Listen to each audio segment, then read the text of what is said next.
चलिए आज हम लोग पढ़ेंगे प्रतिरोधों का संयोजन पढ़ेंगे जो दो प्रकार का होता है। एक हमारा होता है श्रेणी क्रम संयोजन, एक हमारा होता है समांतर क्रम संयोजन।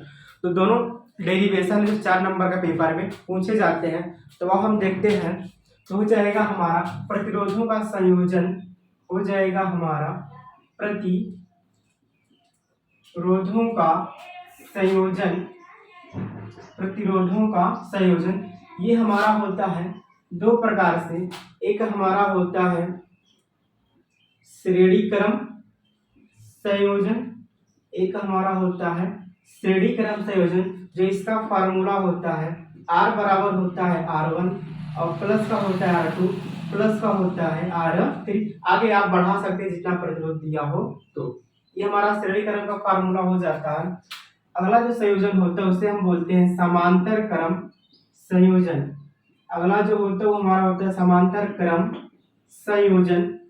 इसका जो फार्मूला होता है वो होता है 1/R बराबर 1/R1 प्लस 1/R2 प्लस का 1/R3। आगे आप बढ़ा सकते हैं। इसी का हमें क्या करना है, लेबल करना है जो पेपर में पूछता है एक डेरिवेशन 4 नंबर का।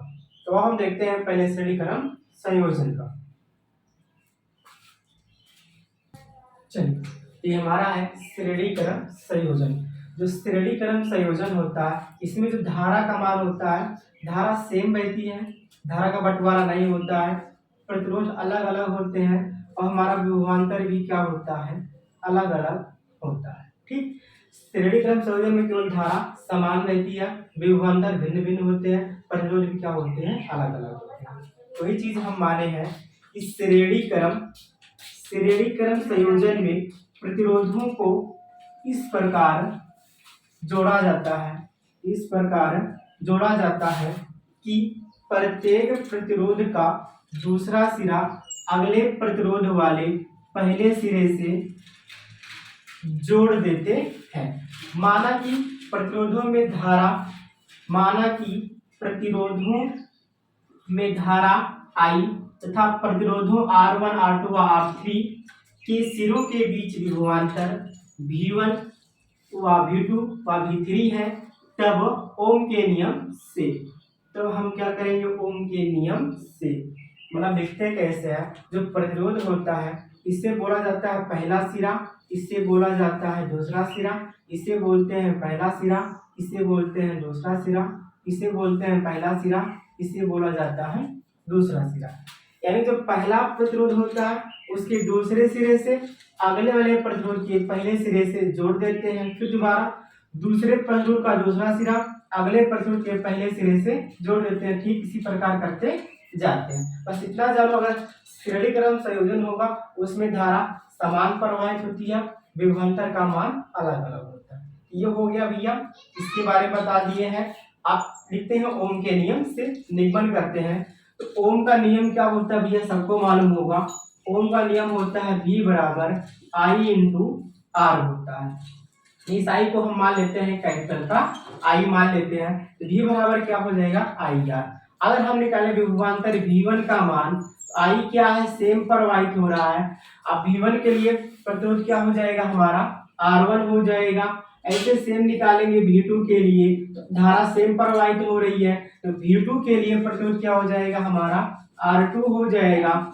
ऐसे ही हमारा V3 बराबर हो जाएगा, धारा I से भी बह रही है, V3 के लिए प्रतिरोध हमारा क्या हो जाएगा R3 हो जाएगा।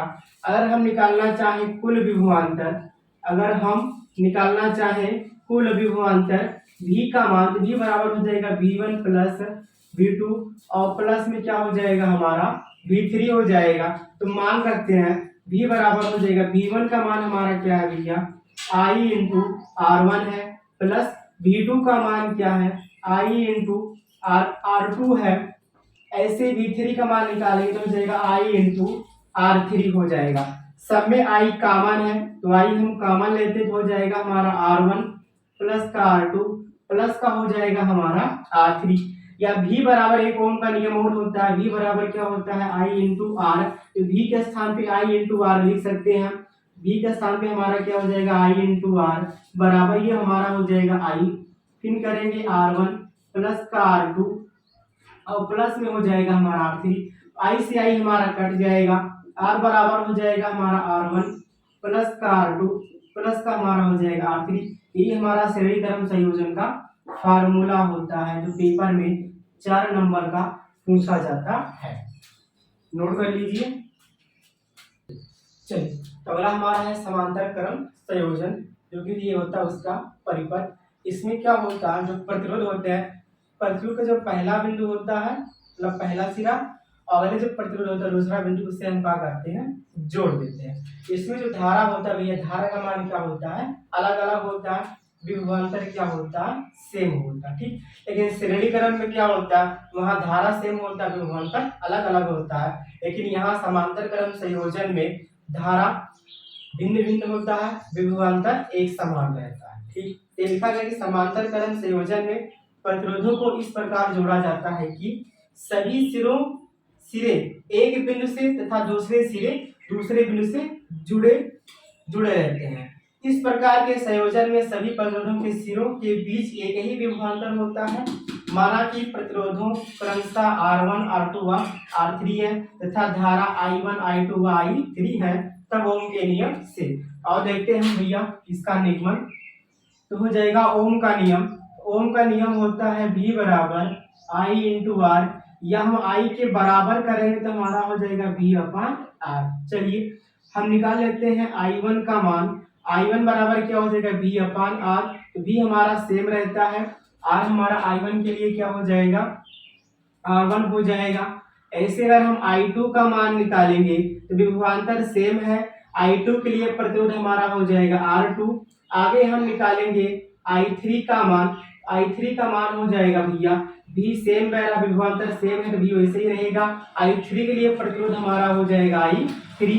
अब निकालते हैं कुल धारा, निकालेंगे कुल धारा, तो कुल धारा I बराबर हो जाएगा I1 प्लस का I2 प्लस का हो जाएगा हमारा I3। चलो I के बराबर करते हैं। I1 का मान हो जाएगा हमारा V अपान R1 प्लस I2 का मान हो जाएगा हमारा V अपान R2 प्लस I3 का मान हो जाएगा V अपान R3। सब में V क्या हो जाएगा, कॉमन, तो V कॉमन ले लेते हैं, बचेगा हमारा 1/R1 प्लस का 1/R2 प्लस का बचेगा 1/R3 बचेगा।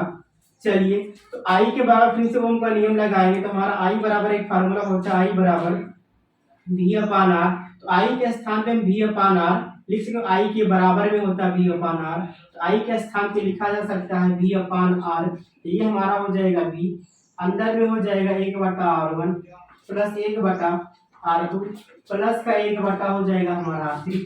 V से V हमारा कट जाएगा तो बचेगा 1/R बराबर 1/R1 प्लस का 1/R2 प्लस का 1/R3। ये हमारा हो गया समांतर क्रम का फार्मूला, हेंस प्रूफ। ये दोनों 4 नंबर के पेपर में पूछे जाते हैं जो बहुत इंपॉर्टेंट है, आप नोट कर लीजिए।